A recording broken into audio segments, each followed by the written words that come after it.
Ah, les amis, vous voilà, parfait. Eh bien écoutez, ça y est, on a gagné notre ciel. Vous êtes coutumiers de nos petits rendez-vous en sous-sol en général quand il s'agit d'histoire de La Rochelle. L'histoire de La Rochelle, elle est partout, y compris en élévation. Sauf que pour accéder en élévation, à part les clochers, il n'y a pas grand-chose. Eh ben, nous, on a trouvé un trésor pour vous, au cœur de ce que La Rochelle a de plus beau. Son hôtel de ville, ses rues piétonnes. Et en même temps, au centre de toute une agglomération qui fourmille de très belles demeures. Alors, on a rendez-vous avec deuxième surprise. Regardez là d'abord cet espace sur les toits de La Rochelle. Côté hôtel de ville, côté la place de la Poste, etc. Et puis on a celui qui est un orfèvre dans l'art de compter les belles demeures de La Rochelle, Jean-Louis Mahé. Jean-Louis, bonjour. Bonjour à tous. Oh bah dites alors, regardez, vous connaissez cet endroit, vous, ce point de vue-là? Ah non, je découvre encore une fois grâce à vous, merci.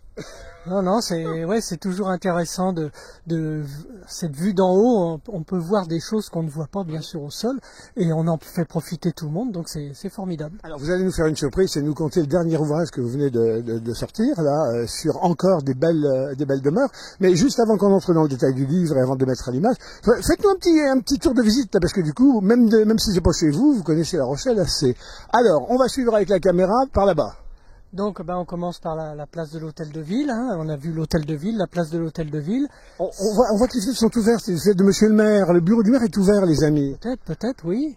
Alors après, si on se décale vers l'est, vers le nord, pardon, on distingue le petit toit de la maison Henri II. Ensuite, en ardoise. Voilà, en ardoise. Ensuite, vous avez le clocher de Saint-Barthélemy qui vient juste d'être, il y a encore un bout d'échafaudage. D'en bas, on ne voit pas propre encore comme ça, mais alors d'en haut, les amis, voilà ce que ça va donner après. Et puis après, la masse imposante de la cathédrale, bien sûr. Juste devant nous, à nos pieds, il y a le cloître des Augustins, avec le haut de la chapelle de Notre-Dame de Chavagne, hein, l'ancienne institution d'éducation. Et puis allez-y. Et puis après, du coup, on se déplace encore.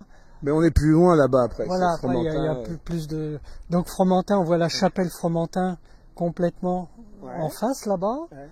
Et puis si on poursuit à 180 degrés, on a Notre-Dame un peu plus loin. Enfin, on fait le tour des églises en gros. Et il y a un truc dont vous n'avez pas parlé, c'est ce qui peut-être attendre les gens, c'est est-ce qu'on voit le port de là où on est? Est-ce que les gens peuvent habiter le cœur de La Rochelle sur les toits et voir le port? Bien sûr. Qu'est-ce que vous voyez au fond derrière? La tour Saint-Nicolas, la tour de la Chaîne, et puis sans doute caché derrière le clocheton de l'église, il y a la tour de la Lanterne. Alors les amis, j'attire l'attention sur deux choses. On va revenir sur l'hôtel de ville, Antoine. Regardez, on a Henri IV qui est là dans sa niche. Ça, c'est un angle sous lequel on ne le voit jamais. Oui, tout à fait, oui. On est un peu plus haut que lui d'ailleurs. Alors, on s'est interrogé, on va voir, on aura peut-être accès un jour à lui, on ira faire une interview en direct sur site. Et puis alors, pareil, chose qu'on voit d'en bas, alors donc ça n'a pas la majesté que ça a, c'est la tour de la cloche. Voilà, le clocheton, voilà, on pourrait y accéder peut-être, ça serait aussi intéressant. Bon, Jean-Louis, alors dites donc, presque 30 ouvrages sur l'histoire de La Rochelle, vous nous gâtez, et un petit dernier, il est massif, il est là, on va demander à Antoine de le mettre à l'image, c'est les châteaux, manoirs et logis de La Rochelle et du pays rochelais. Vous en aviez édité un précédent sur 100 plus beaux hôtels particuliers de La Rochelle, maintenant on passe les murs, il y a des trésors hors les murs? Alors disons que c'est la suite logique, puisque les hôtels particuliers sont possédés par les négociants, les bourgeois, les nobles, et le pendant, c'est les maisons de campagne de ces mêmes personnes.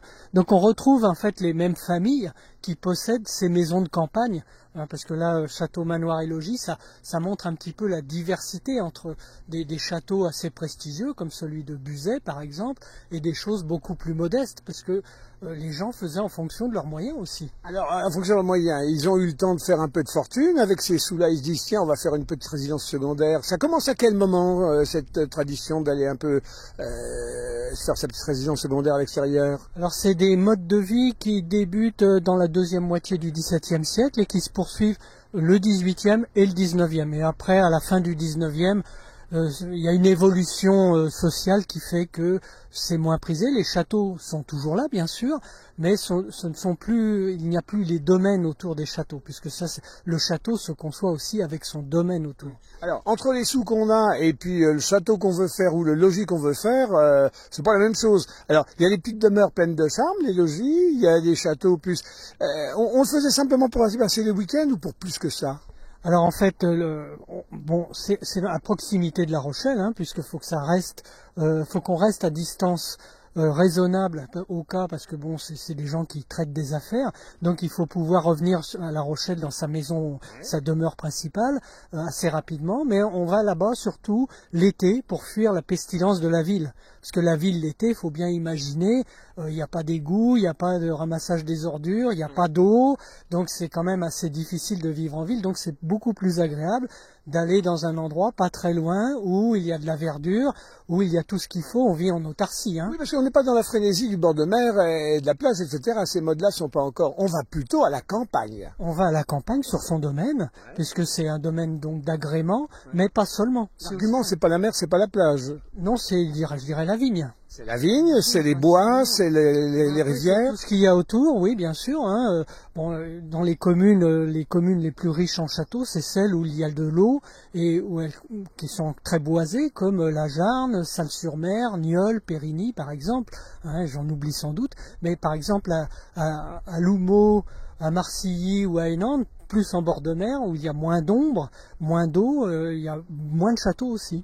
Alors, est-ce que on en profite pour faire un peu activité fermier? Est-ce qu'on fait fermage? Est-ce qu'on fait un petit peu d'agriculture attenant au logis? Alors, ces domaines sont non seulement donc pour la villégiature, mais aussi c'est un patrimoine, bien sûr. Et après, c'est une activité économique complémentaire pour un négociant, par exemple, puisqu'il y a des domaines qui entourent, comme je le disais, parfois très vastes, hein, de plusieurs dizaines, voire centaines d'hectares, sur lesquels, principalement, on travaille la vigne. Et donc la vigne, c'est dans la région ici, elle est brûlée, donc il y a des treuils pour les vendanges. Ouais. Après, il y a des chaudières pour transformer le vin qui est pas de bonne qualité, pour le transformer en eau de vie. Ouais. Et donc, il y a toute une économie aussi qui fait partie de ces domaines, parce que le bourgeois, il vient l'été, mais le domaine tourne toute l'année, bien sûr. Dans la hiérarchie, il y a le petit logis modeste, sympa, et puis tout à coup, il y a des châteaux à dimension quasiment nationale. Est-ce qu'on a des châteaux ici qui ont joué un rôle national, ou qui auraient pu jouer un rôle national, ou qui étaient affiliés à des grandes familles? Alors, il y a d'abord quelques châteaux qui ont une histoire, qui ont été dans l'histoire, comme le château de la Sauzet, par exemple, ouais. Hein, où Richelieu a reçu les émissaires rochelais qui se sont rendus, mais c'est plus le même château hein, aujourd'hui, et il a été reconstruit au milieu du XVIIIe siècle. Buzet, par exemple. Après Buzet, alors là, Buzet, il a été construit à partir de 1771 à la Jarne, et donc là, c'est un peu un cas, je dis, c'est un cas parce que c'est un château parisien en pays rochelais, au point de vue de l'architecture.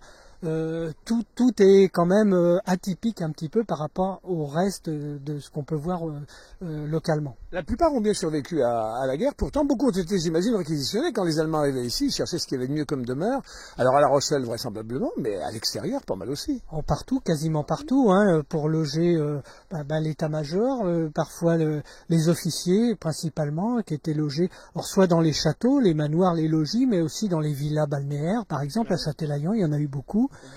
Voilà, donc beaucoup de ces belles propriétés ont été un peu parfois abîmées aussi à cause de la présence des Allemands. Jean-Louis, quand la République a été fondée, il fallait des beaux bâtiments pour la République, des mairies en particulier. Souvent, on a réquisitionné le château du coin ou le logis du coin pour en faire la mairie. Vrai, pas vrai? Oui, il y a beaucoup de châteaux qui sont aujourd'hui des mairies. Hein. On peut citer à Loumeau, par exemple, à Nieul-sur-Mer, à Pulboro aussi, à Périgny, par exemple. Hein, j'en oublie peut-être. À Angoulins aussi, hein, c'est un ancien château, et donc ils sont reconvertis en mairie.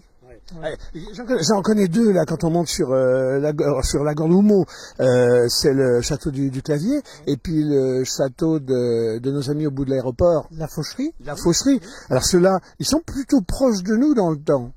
Oui, il y a beaucoup de châteaux d'ailleurs qui sont qui ont été soit construits, soit reconstruits. Par exemple, le château de la Faucherie, il y avait un domaine auparavant, une modeste construction, et il a été reconstruit en 1873, si ma mémoire est bonne, dans ces eaux-là, pour Vladimir Mork, directeur de la Chambre de commerce à cette époque. Le château du Clavier, pareil, a été reconstruit pour une famille, les Hiver Pellevoisin, une famille de négociants en eau de vie, vers 1854, je crois aussi. Pareil. Donc il y a eu beaucoup de châteaux construits ou reconstruits dans cette deuxième moitié du 19e. Dans les faubourgs de La Rochelle, on a vu apparaître, avant qu'ils aillent s'installer un petit peu plus loin dans l'agglomération, il y en avait dans les faubourgs, du côté du Petit Marseille, autour de l'après-foyer par exemple, du côté de Fétilly aussi, il reste des logis. Oui, tout à fait, puisque évidemment les hôtels particuliers concernent le centre historique, et dès les environs de La Rochelle, ce qui est aujourd'hui intégré à la commune de La Rochelle, il y avait des châteaux, plus ou moins des châteaux. Il y avait le château de l'Alleu, le château de Lafont. Vous avez aussi des domaines, la Bruchardière par exemple, qui sont des domaines plus modestes, mais qui sont encore aujourd'hui, le Petit Fétilly par exemple, qui ont des parcs aujourd'hui très boisés, des parcs classés d'ailleurs, qui ont fait l'objet d'un classement. Et il y en a beaucoup qu'on ne voit pas toujours, mais qui sont bien présents avec des fonciers très importants encore. Alors, il y en a un là toujours dans les quartiers, petit quartier populaire qui était devenu les quartiers ouvriers à l'époque, c'est Bongraine, le quartier de Bongraine. Et regardez, il y a quand même un château à Bongraine, il est un petit peu à l'écart des chemins, mais il est désuet, mais il a de l'allure. Oui, alors ça c'est encore un château qui a été construit, on voit en 1863, mais il y avait tout un domaine où a été construit d'ailleurs devant la cité jardin de Bongraine, qui existe encore aujourd'hui, qui faisait partie du domaine du château. Alors tous ces domaines ont été, surtout en ville bien sûr, ont été démembrés, lotis, parce que après le phylloxéra a détruit la vigne vers 1870, donc tous ces grands domaines qui étaient principalement de la vigne, pas seulement, mais principalement de la vigne, sont été abandonnés puisqu'ils n'étaient plus du tout productifs. Et donc après les châteaux sont toujours là, mais ce sont devenus, alors bien sûr, plus avec un seul parc autour, un jardin, et puis vraiment des maisons d'agrément uniquement. Avec toujours des traces pour les amis qui est un peu des promeneurs du dimanche et le plaisir de découvrir du patrimoine dans un buisson, dans un bosquet, etc. Regardez, il y a des tas d'images. La Bruchardière à Lafont.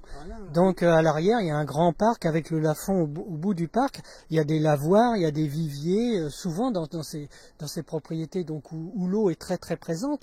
Il y a un lavoir, par exemple, c'est à la Bruchardière. Ça c'est à Lafont, tout près de portée de fusil de chez nous. À côté de l'hôpital psychiatrique. Et donc ça, on ne le voit pas. Donc là, évidemment, moi je suis rentré grâce aux propriétaires qui m'ont ouvert leurs portes.